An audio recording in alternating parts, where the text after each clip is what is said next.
A fortaleza foi construída, o guarda está em posição. Sua missão é proteger a prole a todo custo durante o cerco que está prestes a começar.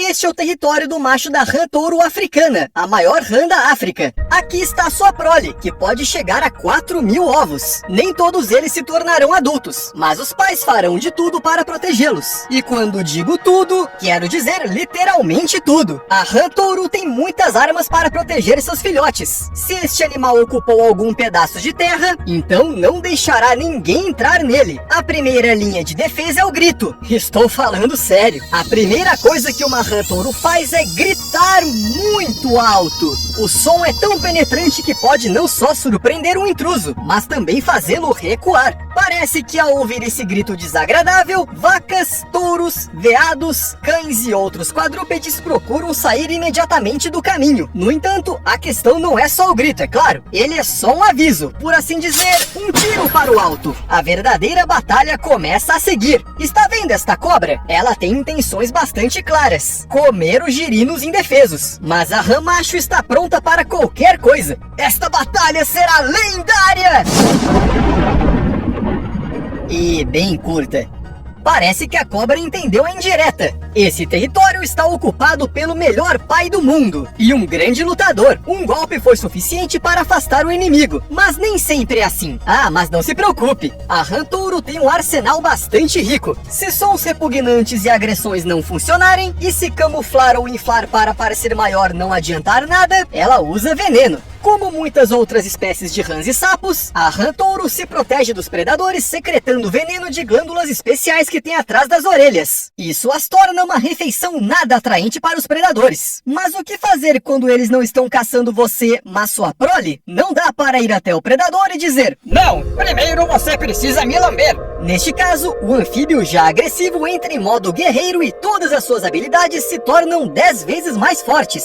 Como? Bem, o negócio é que esses animais mordem. Ao contrário da maioria dos seus parentes, as rãs touro têm mandíbulas realmente poderosas que permitem que elas se alimentem de roedores, pequenos lagartos, cobras, outras rãs, escorpiões, morcegos, minhocas... Basicamente, tudo o que estiver ao alcance e não conseguir escapar. A rã touro provavelmente ainda terá força suficiente para lidar com sua presa. Além disso, na parte da frente de sua mandíbula inferior há 3 grandes protuberâncias serrilhadas, as quais só aumentam o efeito da mordida. Acrescente a isso a territorialidade dos machos e seu desejo de proteger seus filhotes de todos os animais a qualquer custo e você entenderá por que a maioria dos animais tenta ficar o mais longe possível. E se você acha que uma mordida de rã é uma bobagem, então você simplesmente tem sorte que isso não aconteceu com você.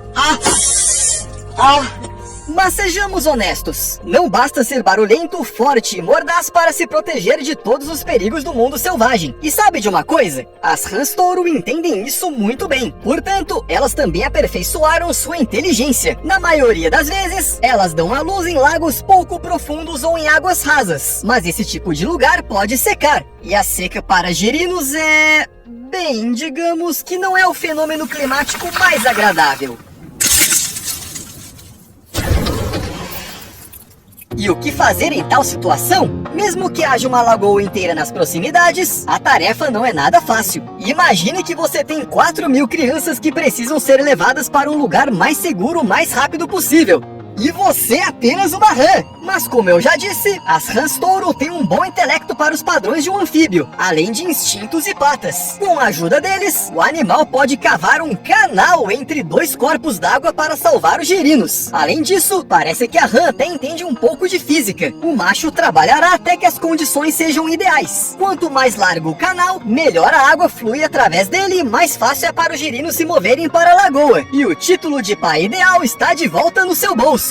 No entanto, a genialidade das rãs não termina com a proteção da prole. Elas também não se esquecem de si mesmas. Um dos habitats naturais da rã touro africana é a savana, ou seja, não é o lugar mais úmido do planeta. Quando o anfíbio não está na água, o muco da pele impede que ele resseque. Esse muco não é eterno, o sapo ainda precisa de umidade. Mas e se a lagoa secar? Não é um problema. Primeiro, a rã touro africana se enterra calmamente a uma profundidade de 20 centímetros. Em seguida, cria cria uma membrana mucosa que endurece, virando uma espécie de casulo. A rã pode ficar neste casulo por até 7 anos enquanto espera pela chuva. 7 anos! A Bela Adormecida do Conto de Fadas dormiu por 100 anos. Talvez ela fosse uma rã aperfeiçoada? Seja qual for o caso, os anfíbios normais não precisam do beijo de um príncipe para acordar. Quando chove, a umidade amolece a bolsa mucosa, acorda o sapo e sinaliza o início da estação chuvosa, a época em que o sapo se reproduz. É claro que aí já não há tempo para dormir, mas em geral, é bastante estranho que um predador tão legal, do qual até animais muito grandes têm medo, simplesmente se esconda debaixo da terra. Isso parece contradizer sua personalidade. No entanto, tudo é bastante simples. A rã touro só se torna realmente lutador e forte quando protege seus filhotes. Se não houver descendentes, todos os seus indicadores parecem diminuir acentuadamente. Sim, a rã ainda grita, pode morder e envenenar, mas não é a mesma coisa, entendeu?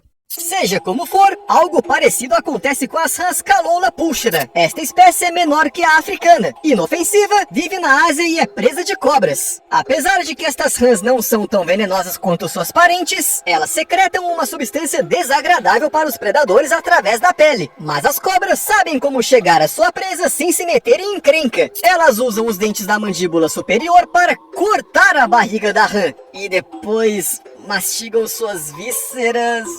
Eca! E sabe o que pode ser pior do que isso? A rã pode ainda estar viva. Bem, por um tempo. A propósito, às vezes a cobra começa pelas vísceras e só depois come a vítima inteira. Por que essa ordem? Talvez para evitar a tal substância venenosa. Ou talvez as cobras prefiram comer a parte mais deliciosa primeiro.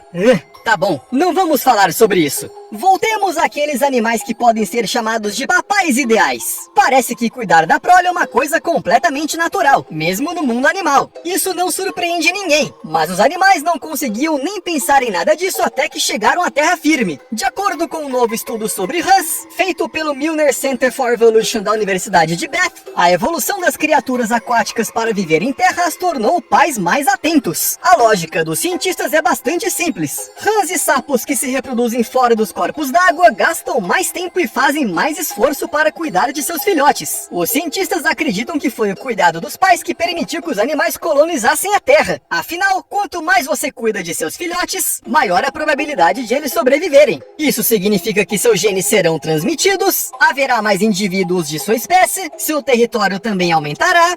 Bem, você sabe como tudo isso funciona. Outro estudo confirma esses achados. Quando os machos das rãs Haurcastes calazodes cuidam de seus filhotes e os protegem, a taxa de sobrevivência aumenta em 70%. É difícil não acreditar nesses números. E quando falo em proteger a prole, não me refiro apenas às formas que as rãs touro usam. Alguns anfíbios chocam ovos sentando-se neles, como as aves. O macho da rã Rhinoderma darwini, na verdade, carrega os filhotes em uma bolsa na garganta, em vez de se sentar neles. Outras espécies fazem ninhos de espuma para manter seus ovinhos seguros. Pode parecer estranho, mas a espuma cria as condições ideais e também protege os ovos de doenças e fungos. O sapo-pipa tem as suas crias pelas costas, o que assusta os tripofóbicos. Porém, dificilmente fazem isso de propósito. Já os sapos Limnonectes palavanenses ficam tão focados em seus filhotes que nem acasalam com outras fêmeas enquanto estão protegendo sua prole. Sim, outras espécies geralmente não perdem a oportunidade de passar seus genes para o maior número possível de descendentes, mas não esses caras. Além disso, eles não comem e dificilmente se movem por vários dias enquanto guardam seus filhotes. Para entender isso, os cientistas tiveram que observar esses papais cuidadosos com câmeras. Dá para imaginar como é emocionante ficar olhando para uma tela na qual não acontece,